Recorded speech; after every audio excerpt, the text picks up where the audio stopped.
partager avec le Conseil leurs décisions en ce qui concerne les deux draft resolutions mises sur la table, sur le plan de la forme. Il s'agira donc de dire de façon très claire si le délégué estime que le Conseil maintient les deux ou si le Conseil élimine un et propose un autre, ou si le Conseil fait tomber les deux.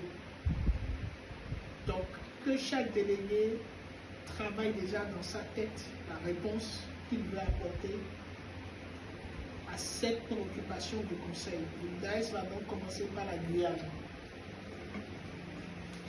La déléguée représentative de la République coopérative de la Guyane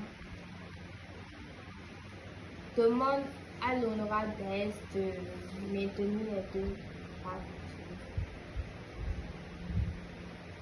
Le DAES passe à la Chine.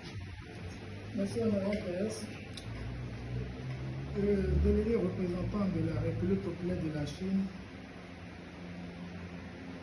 souhaite que le cadre de résolution de la Chine soit maintenu et que le cadre de résolution du Royaume-Uni soit rejeté.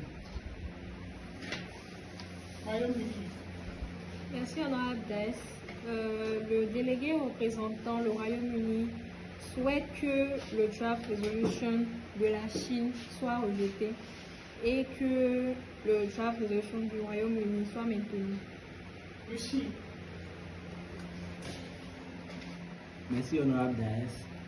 Le délégué représentant la Russie va commencer déjà par saluer les efforts fournis par les délégations chinoises et anglaises pour ce qui est de la rédaction du draft résolution. Le délégué n'a pas encore eu le temps d'aller dans le fond pour ce qui est du contenu des documents, mais pour ce qui est de la forme, étant donné que au Conseil de sécurité, une minutie s'impose, le délégué se voit obligé d'inviter les délégations à donc prendre le temps de revoir les documents pour faire respecter ces documents aux conditions de la forme, et si éventuellement le DAES peut déjà jeter un petit coup d'œil pour voir s'il y a quand même des choses qui pourraient être améliorées ou corrigées très rapidement, et les délégués pourront le faire, peut-être séance tenante.